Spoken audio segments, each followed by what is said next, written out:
started, guys. I'm Sara Lester, physical therapist with Personalized Physical Therapy and Wellness. And I'm TJ. I'm physical therapist with Personalized Physical Therapy and Wellness. Yeah, we're a practice here in town. We do things a little bit differently. We have a very personalized approach. You're one-on-one with a doctor of physical therapy the entire time. There's no age or anything like that. We just take a more holistic approach. We do wellness, we even do nutrition. We look at the whole body. So if you come to us primarily for knee pain, we're not going to just treat your knee. We're going to be looking at the whole body. We're going to look cervical range of motion, like neck range of motion, back, knee, pelvis, because it's what? We know that your neck bone's connected to your pinky toe, right? So it's all connected, and we like to look at the body as a whole and really focus. We're not going to just have a goal of increase range of motion by 20 degrees. We're going to be like, Leora is going to be able to,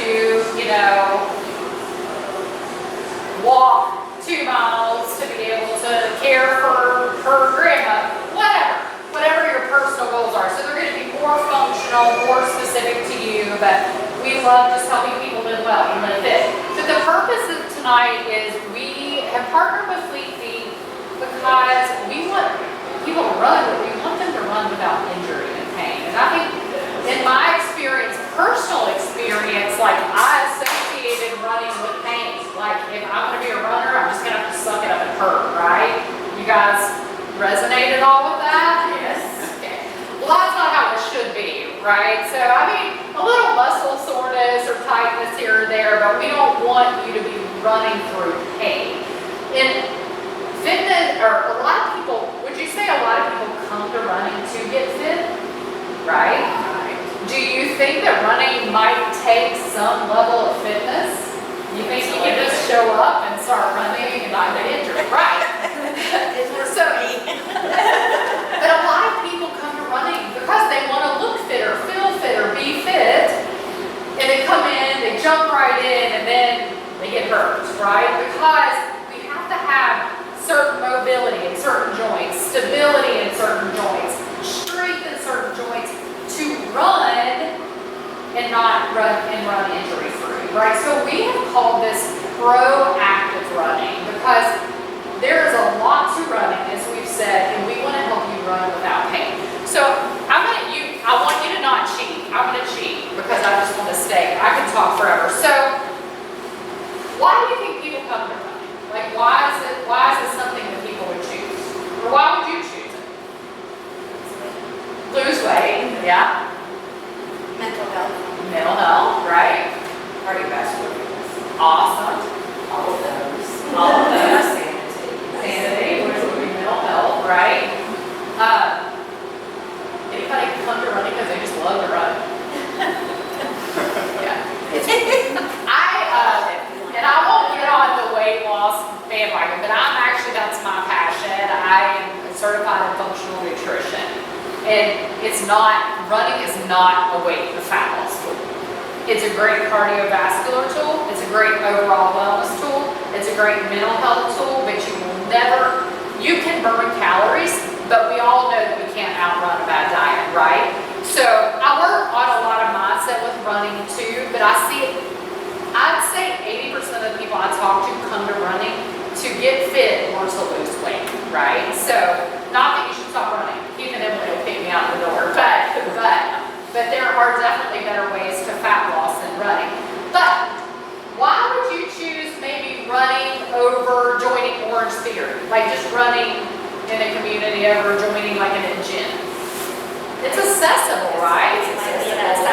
Right. It's social thing. Social, like right. It's free. It's going well.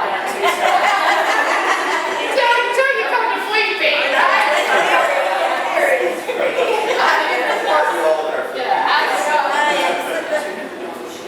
Right. But it's a huge investment. That is a very, very good investment. Having the right footwear is one of the best things you can do to prevent injury. And actually, research showed that having multiple pair of footwear that you rotate is one of the best tools to decrease injury. So. And not just the same make or model, or the same shoe bought twice, but actually different shoes, different frames,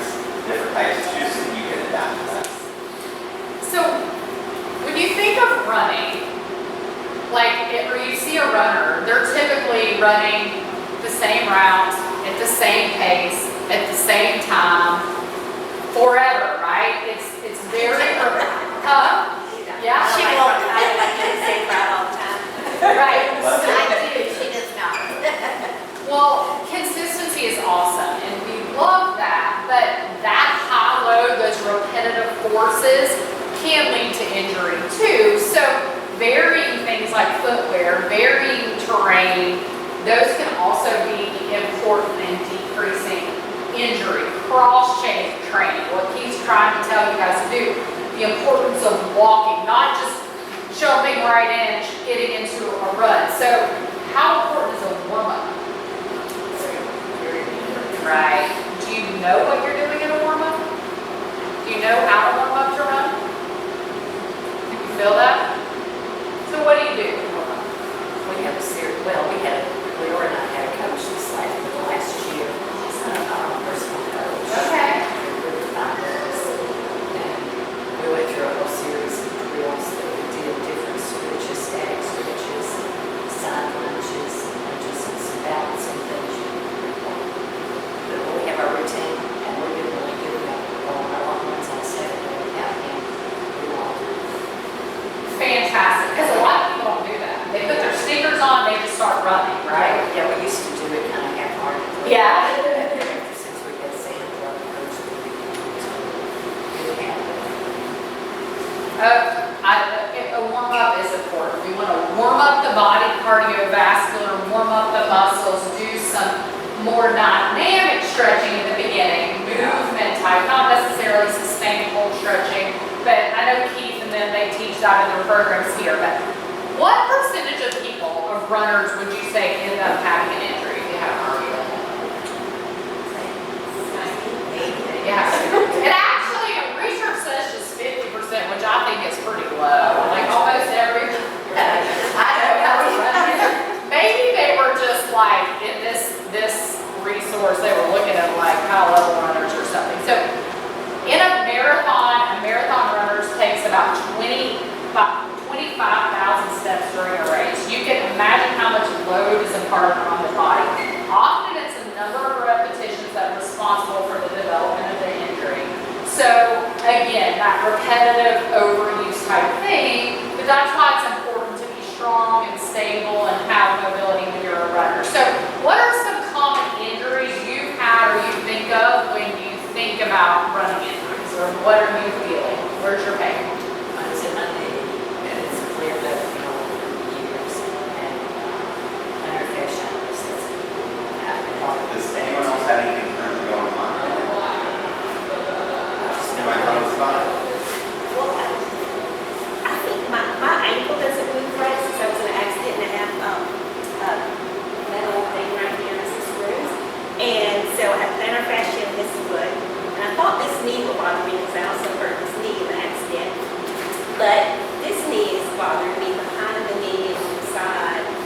And I went to a, what's the company called?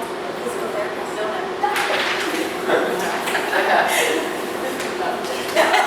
Orthopedist? Chiropractor? Mom's so frazzled that That's okay. That's okay. But he wants me to do an MRI to see if I have Orthopedist. this. And I'm like, because my insurance will pay for most of it, but I still have to pay like $500, just to find out. So at this point, I'm like, I'm just suck it up and quit running, or suck it up and just, Are you still running right now? I do a jog walk. Okay. So, Does that seem like it irritates you? well, when I walk long distances as well for exercise,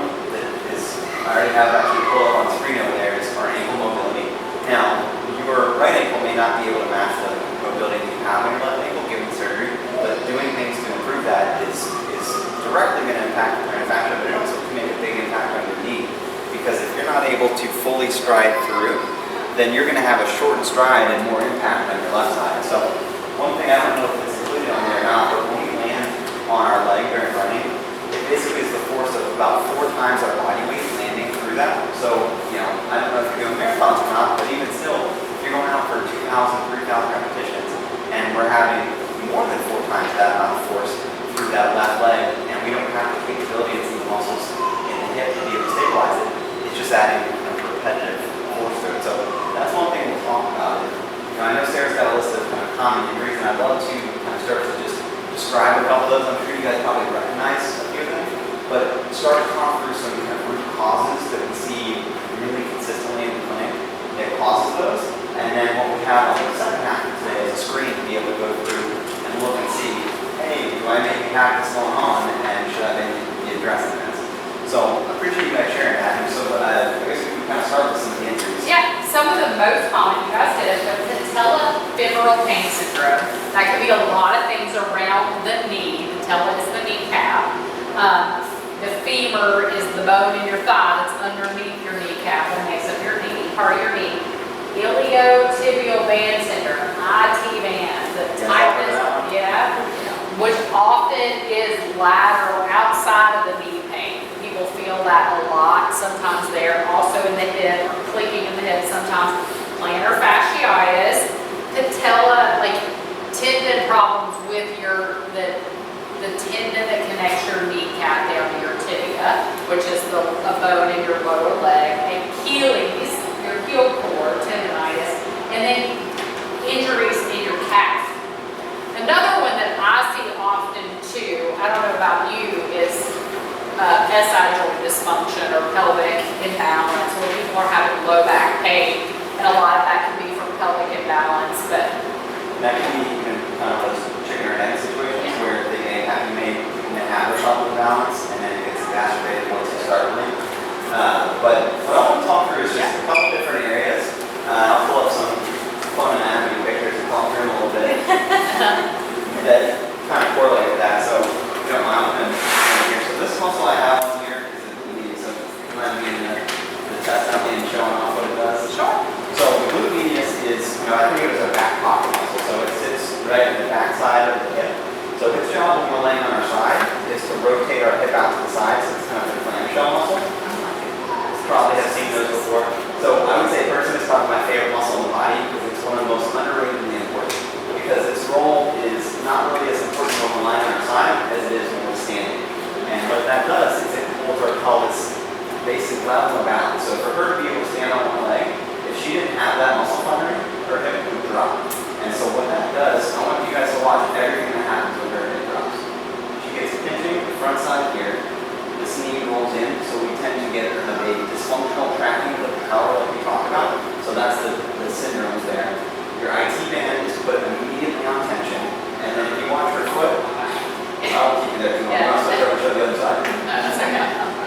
Her foot rolls in, and then she's unable to do that. So that is just one muscle, and we just named basically 4 of the 6 things that commonly happen that can result from that immediately.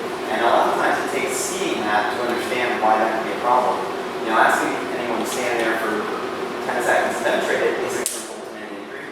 Doing that for 10,000 steps, 10,000 repetitions. You ever seen somebody run? Shelley?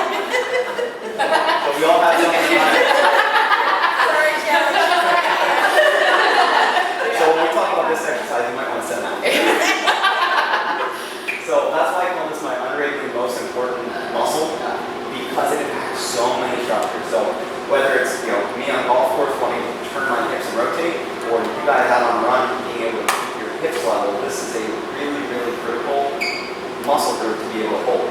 Or one other thing, it's super important balance as you age too. And running is a single-limb sport too. So I've worked with older adults for a long time, so I always want to put that's a super important muscle group to strengthen for balance. Yeah. And so a couple others that we'll look at are kind of next door neighbors to that. That's a lot going on. So it's way too much. So what we'll look at, we'll use this one here. So you can see there's the glute max, which is what we think of as our main butt muscle. So its main job is what we kind of get it standing up with, but it also helps with that support as well. So it's another really critical one.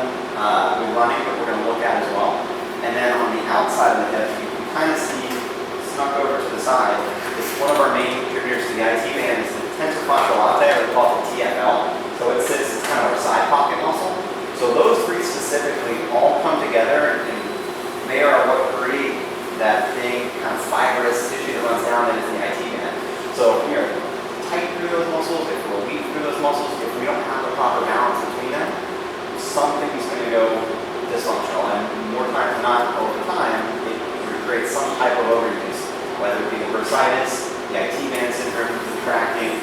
All of that is where we start to look, and that's kind of our role, is to get a sense of, well, now let's address that now before it becomes one of these things that we talk about. Now, the other area I want to kind of talk about a little bit is the ankle. So I'll give a little preface. The reason I really like talking about the hips and the ankles is I had someone describe to me that the human body is this kind of alternating series of stable and mobile joints. So if you think of what that means, we have an ankle that moves in 6 different directions. We've got a knee that just moves in 2. We've got a hip that should move in 6 different directions. Right. We are very stable in our lumbopelvic complex, where we should be. We have a mobile thoracic spine, that's where most of our trunk rotation motion comes. And the same thing happens going down the arm. Mobile shoulder, pretty stable elbow, mobile wrist, and then stable fingers. And so the reason that's so important is a lot of times we find that it may not be the area where the pain is involved, it's the injured tissue. Your knee would be a really interesting example of that, because if say you're tight in your hip, or you're balancing your hip, your ankle isn't able to fully get through the stride, it may not be the one that ultimately pays for it. It may be the area that just doesn't have an escape route that ends up getting excessive force and strength to that joint that ends up manifesting. So a lot of times we tend to blame our knee for the knee pain, but it may not be the knee's fault. So that's why I like looking and talking about the hip and the ankle specifically, because with runners, those are the two we kind of see where something's gone wrong, and it may not impact those areas at all. It just may be impacting the labor. So as we talk about the ankle, there's a heck of a lot of tendons and muscles, so I won't go through all those and expect you to remember them. But what I do want to talk about is why the ankle motion is important. So the 2 kind of main points I want to point out are going to be what we call our plantar flexion, or pointing, and our dorsiflexion, or pulling back. Because when we go through a stride, we need quite a bit of dorsiflexion here, and then again as we go to push off, we need quite a bit of ankle motion. So any limitation through there can really impact basically our ability to drive, and thus the stride length. And what we can see a lot of times is if someone has ankle dysfunction going on one side, it can impact the opposite side for the knee or the hip, because if you're taking, I'm going to make up numbers, but say you're taking a stride that's 3 feet long when you land on your right heel, but it's 2.75 feet long on the left, we've created an imbalance and dysfunction that is ultimately affecting one side, but maybe because of your ability to push off the other side. So that dorsiflexion and plantar flexion is one. I'm going to throw that in on you, just like that. The screen is one we'll look at. You want to do that last, that's okay. And then the last one is, the other one I talk about is the eversion and inversion. So we're thinking about turning the foot in is inversion, and out would be eversion.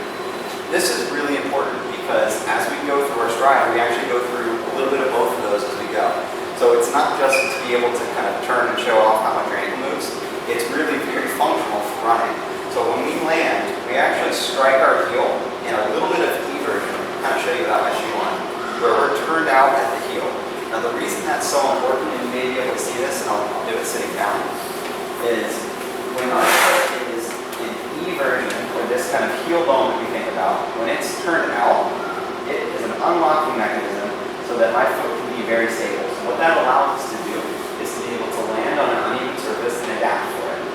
However, when we go to push off, and we get through that motion, we need to roll back into inversion, that ability to turn in, because that blocks it. So you can kind of see when I do this, how little my midfoot moves.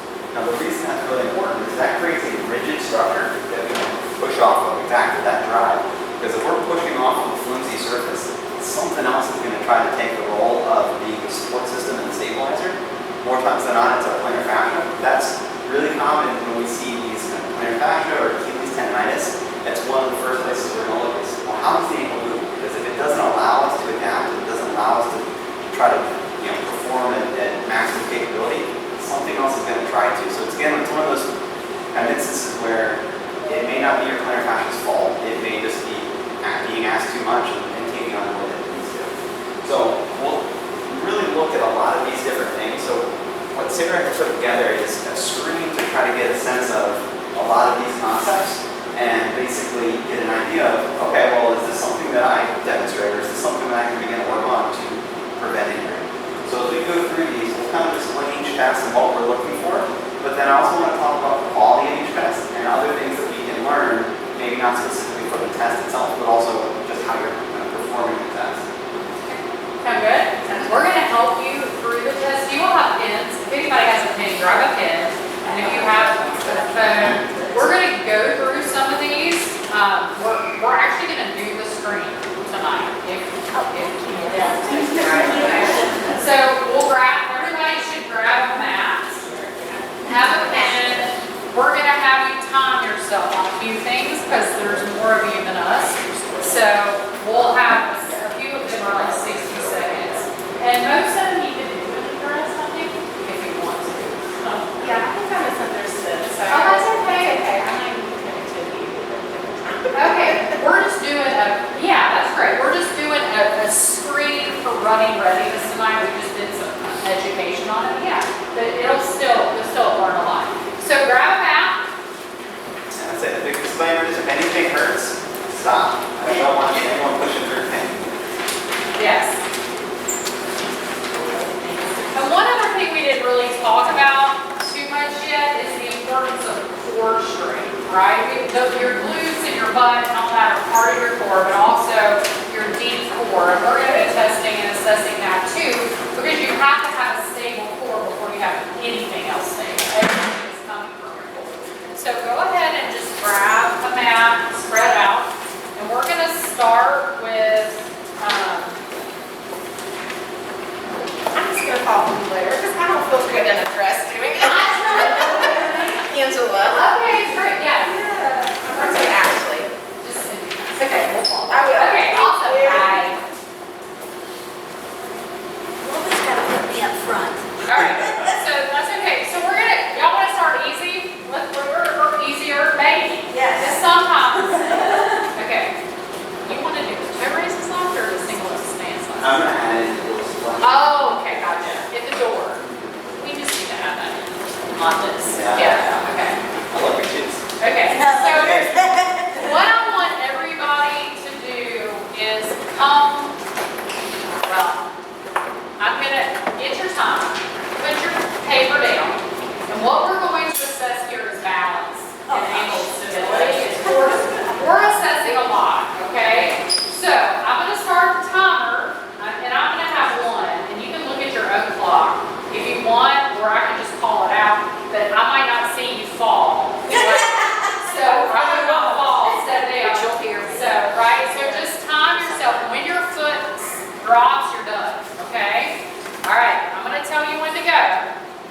Ready? And What are we doing? you're just standing on one leg. You're just standing. Now you can't hook it. Does it matter what leg? We're gonna do both. So yeah, we're gonna whichever one you want to start on. Hold on. Wait till I say go. Ready? Go.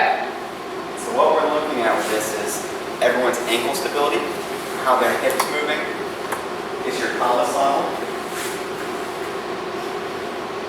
Cheap with the shoes over there. No. Little thing.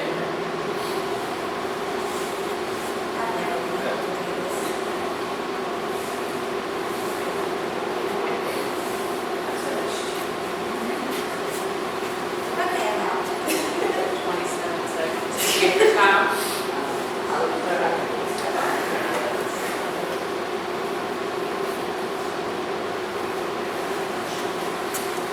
So one thing that's kind of fun to be able to notice, and I'll try not to distract everyone, we're still going, but we see a difference. We have two strategies for maintaining our balance, and I noticed both of them in the room today.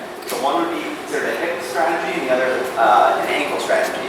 So Kathy, what I noticed is you were doing a lot from your ankle. doing a lot of wiggle wobbling. You were doing a lot of wiggle wobbling, and your ankle was doing a lot of that work, which tells Seconds, me you can stop. that training area is worth getting stronger because it's trying to work Write a lot down harder your than form on whatever side you did on single limb stance, which is the second set of lines. Week 1, you're gonna have one on the left and the right there, okay? The goal is to be able to stand stable for 60 seconds, not just stand, but as TJ said, stand stable.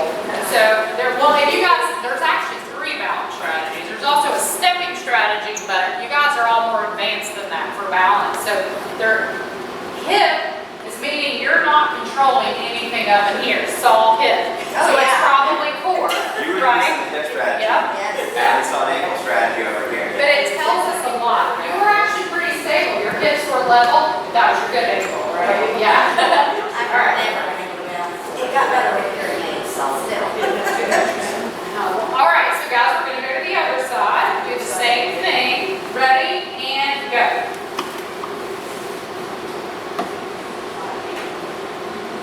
Yeah. Hit the knees.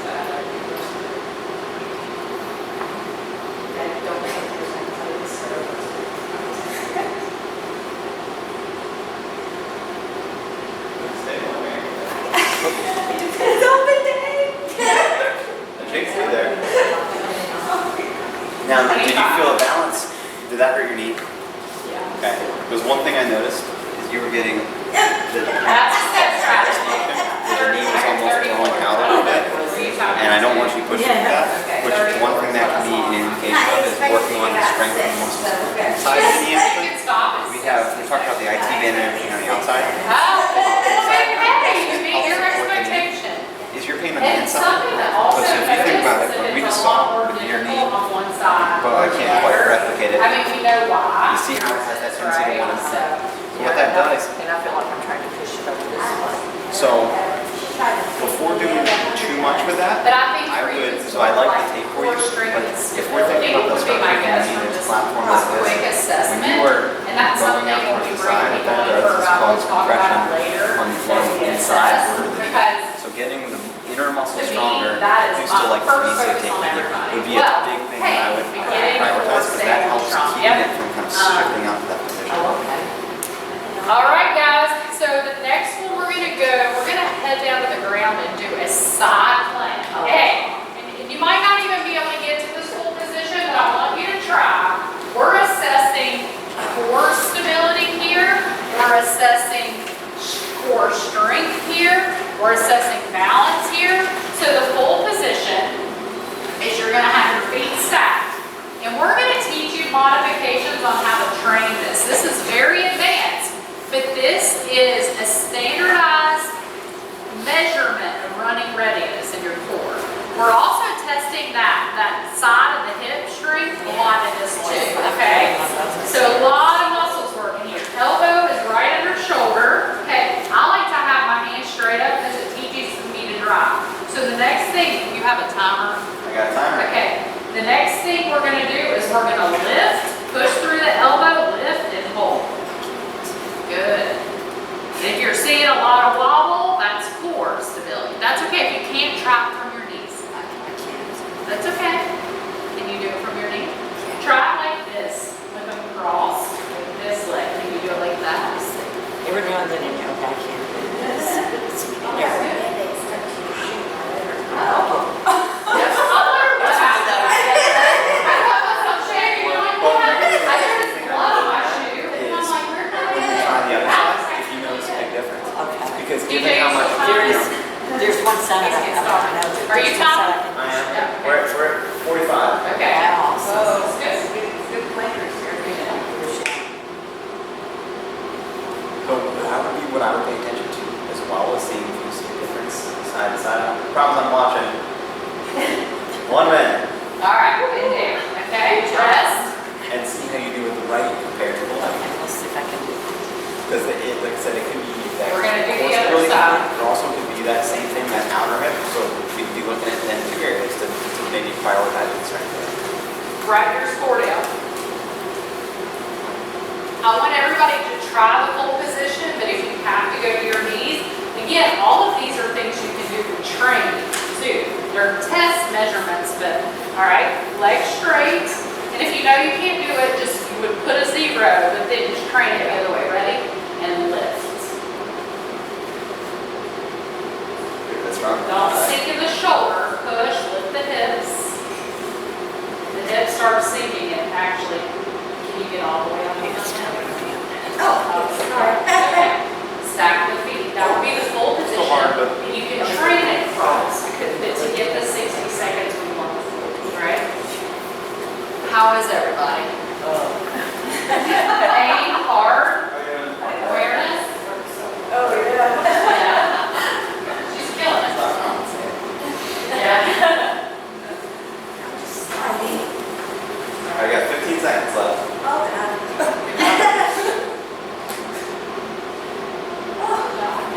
Feel it? So that's another thing is learning to lift. And, I mean, we're also assessing you can rest.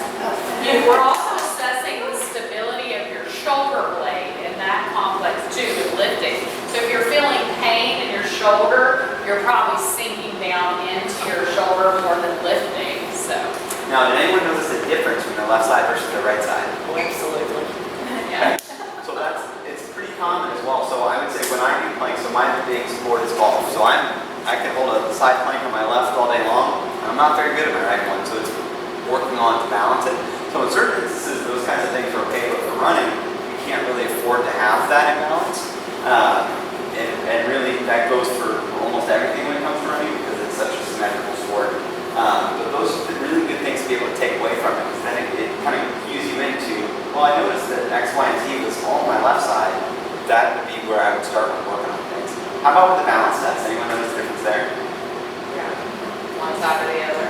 Yeah. Was it the same side you had a hard time with the side plank and with the single leg balance? All right, so while we're on the ground, we're going to stay on the ground. This one's the hardest one for me. We're assessing strength. We talked about these muscles, right? Again, core. So what we're going to do is what I want you to do is sort of contract, pull your belly button into your spine a little bit, and squeeze your bottom muscles, and then you're going to go to a bridge. Not overextending your back, but just to a bridge. And then you're going to extend one leg out, and that's the test. So come on down. I'm going to make sure. So the leg is going to be in a line with the other knee here when we come up, okay? So if you want to go ahead and start with your leg straight out at the height of the other knee, you can. And when your butt drops, you stop your time. Okay, we're trying to do the best to get everybody's time. Ready? Hold it up here. Is everybody ready to start? Hold on. Ready? 1, 2, 3, and go. Keep that leg at the same height of the other thigh. And keep your butt lifted high. Once you start dropping, and if you start cramping in your hamstring, that means your hamstring's taking over for your butt. Squeezing your butt. Great point there. Yeah. The hamstrings try to take over. Yeah. I'm very quad dominant on a lot of things, so the front of my leg wants to work and the back doesn't. So I have 32 seconds. to really train it. No, I stopped to scratch. Oh, gotcha. Sorry. I think you're off there. Keep it's lifted. So I would have most of you already been out, like in official testing because your hips are dropping. And that's okay. Like, you can go ahead. You're so good, Sharon. All right. 5, 4, 3, 2, 1. So we want good form for 60 seconds for running readiness without injury, okay? And is it good to like hold it as opposed to like going up and down? This is a test. Yes, for endurance, it is good to hold it, but going up and down is a great strengthening exercise. If you practice this going up and down, you will build the strength and the stability to be able to hold it. But you should also practice in holding it too. Yeah, right. So if you think about it, if it's not supporting you, you're just holding it, that will make that problem for you. All right, we're gonna do the other side. I want this just to be other than, if you come into our clinic, we're gonna give you exact numbers. I'd love for you all to take your time on your own and really measure it and see if you don't come to see it, see if, okay, my pelvis did drop there. Be real with yourself and then really strive to get to those numbers over time. All right, let's go to the other leg. Straight. And go. So one thing with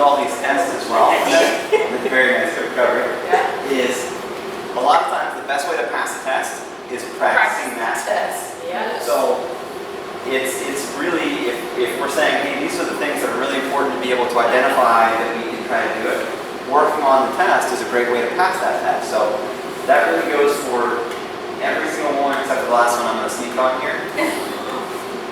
Those his lips. There you go. What happens if the pain shoots up your back? Then stop. I feel the pain here. Yeah. It could be a lot of different things, but we don't want you to push yourself through pain right now. You still hurting? Yes. 8 more seconds. I would look at your pelvis first. I mean, to see what would you say? And stop. Are you still feeling it? Feel like it almost went all the way to the shoulder blades? No, it was just all here. Are we starting? So pretty wide right here. Check Instead of running up and down. So likely, your glute isn't firing. You're not also. I'm going to show you a picture, okay? I got a weak hiney. Yeah. Mine is the current issue. I tell people your back is acting like your butt. That's why you have your butt back pain. You're using your back for your butt. That's exactly right. So when we saw you standing on one leg, and the butt was supposed to be doing the work for it, we said, hey, we're going to find some problems in the later test. Yes. That would be it.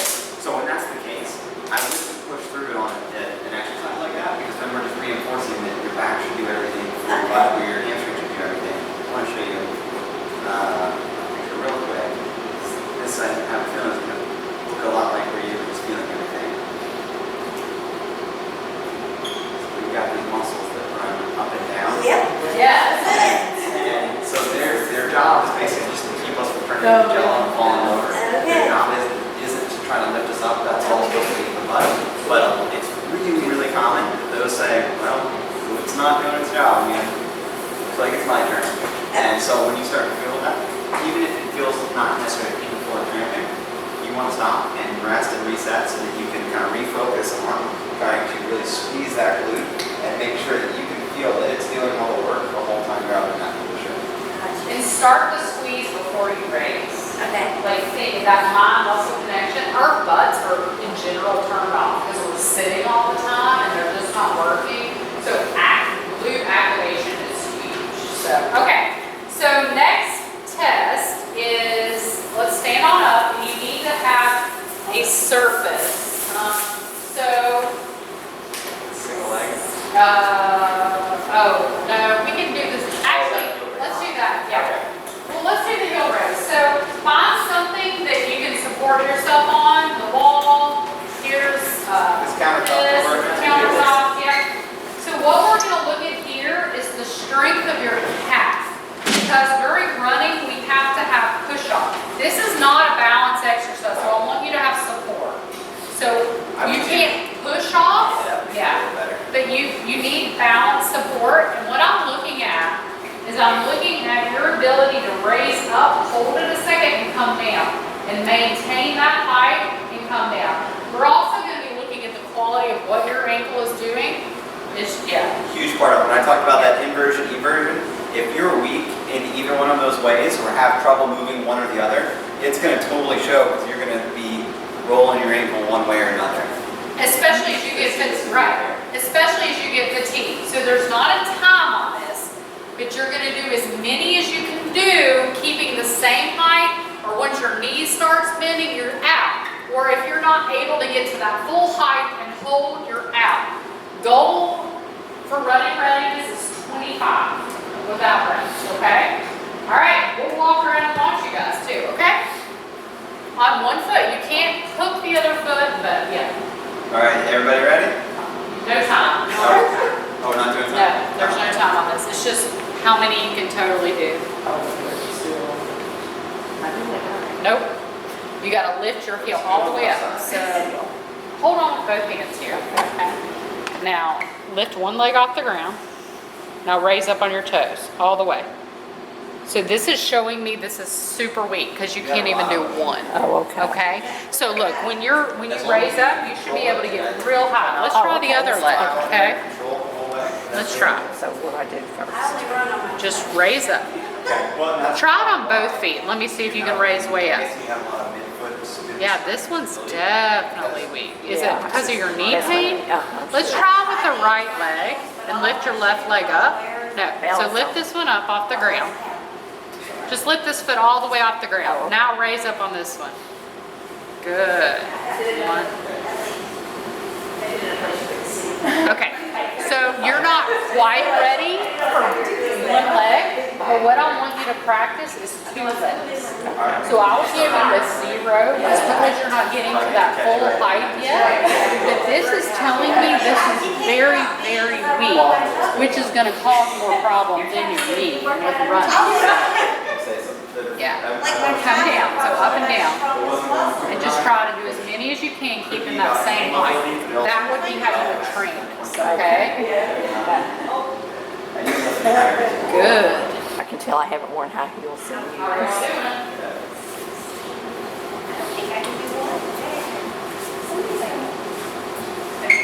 As you're getting tired, I see what's happening.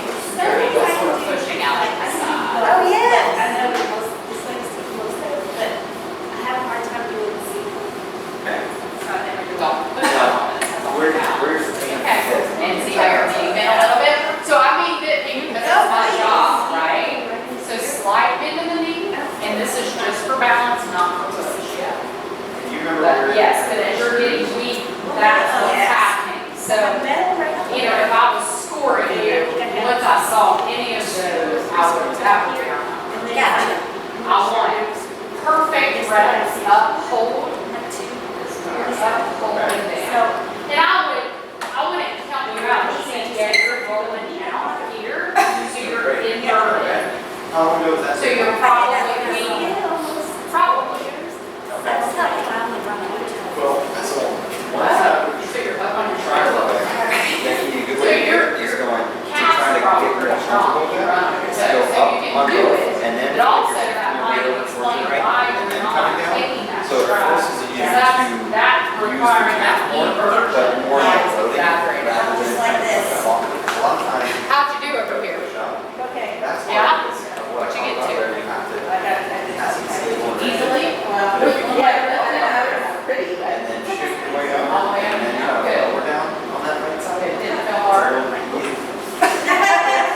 Okay, great, great. I haven't been counting high. I just- Oh, you can stop, you can stop. 2 feet, and then the more you can kind of creep towards that side, but not pushing enough. All right, guys, so is this bringing some awareness to maybe some weak spots? All right, so everybody's gonna come have a seat. And I say, well, TJ's got one, but it's not hard. So this is the hardest, okay? Oh no, that's not that hard.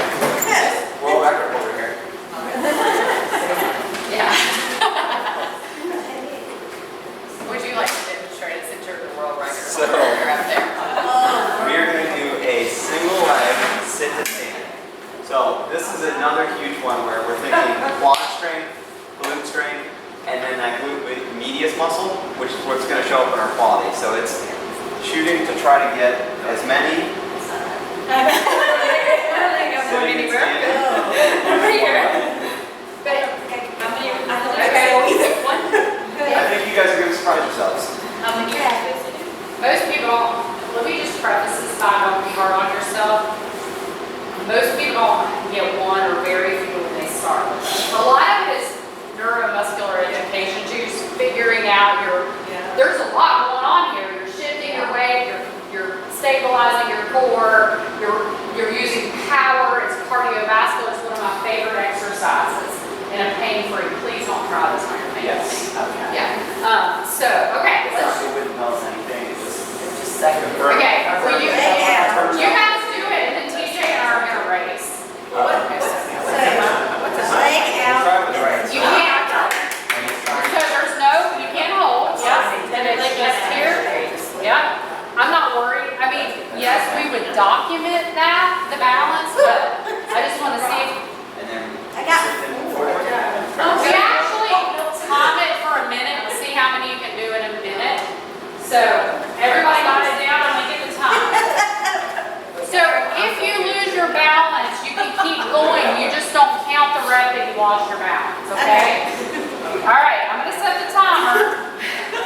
Ready? We're We racing? Are we racing? Sure. All right, you're going left leg. Sure. Ready, go.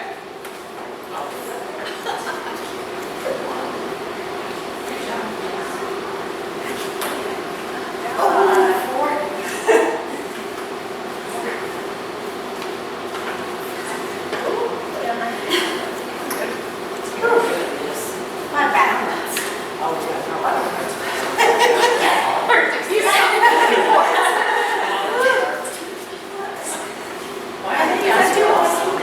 Well, we practice, we do this about once a month, so.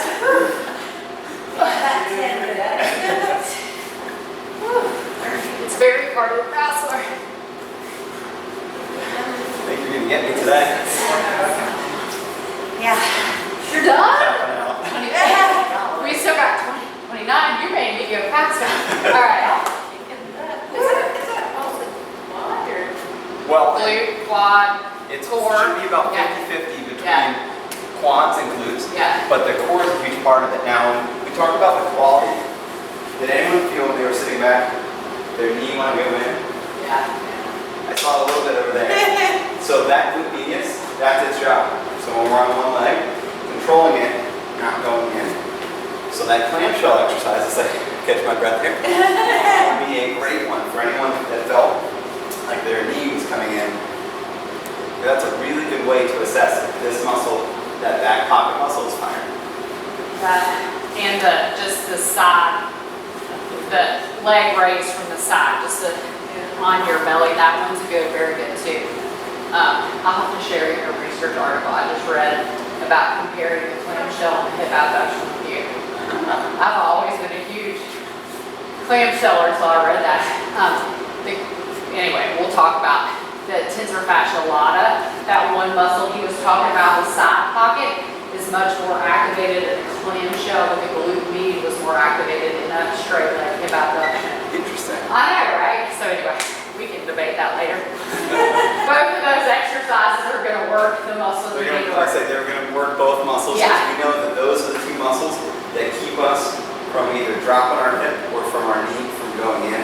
So if you notice even a little bit of deviation with that, that would be high on the list as far as things that are important to work on. And you wouldn't necessarily start training in single limb stance, but you could put like a kickstand down. So where you have, maybe you even start like 60% of your weight, 40% here, and start here and getting the movement. And then you just gradually increase the amount of weight you're doing there. And you might have to put the foot even back here and not out here at the beginning. Just put less weight on this foot and more on this foot and see. You see the difference? So Okay. another good way too, I don't know if anyone goes to the gym to the area, but the TRX straps, you Yeah. can hold on to those, they'll give you some balance. I know this is They'll help give balance and you can use that to help assist as well. Or even just using a door handle. If you have doorknobs on each side, or doorknob on either side, holding that with the foot out, and then you may not be sitting and standing, but it gives you something to give a little assistance with as well. Right. Yeah. Yeah, the TRX straps are awesome. Especially if you're having any low back pain with doing that. Of course, we want you to get to where you can balance, but that's a We do great. the same with the TRX, so like one. Yeah, so you can do it either way. So you can do with a chair behind you, or you can do just holding on and just going down into a squat until you feel that opposite heel touch and then coming right back up. Or you can do, even into like you're doing almost more like a lunge squat. And you can do that, right. So another way you can make it a little easier is just do it from a higher surface. So I put pads under people's butts to start from this height and then sort of work down over time to the full range of motion. It should be about a 90-degree angle here from seat height. And this is pretty perfect for most of you. A little high. Did we do both legs? All right, let's do the other leg. I'm not racing. I ain't gonna do it so I don't feel lopsided, but I'll let you up. All right, you ready? They're gonna kick us out of here soon anyway. Ready, and go.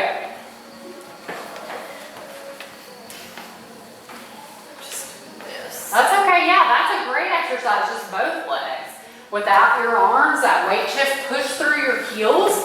Try to almost be able to wiggle your toe and you're really getting that extensor force, put your foot or hand even on your butt and see if you feel it as you're pushing up. Do you feel it activating? I'm doing there.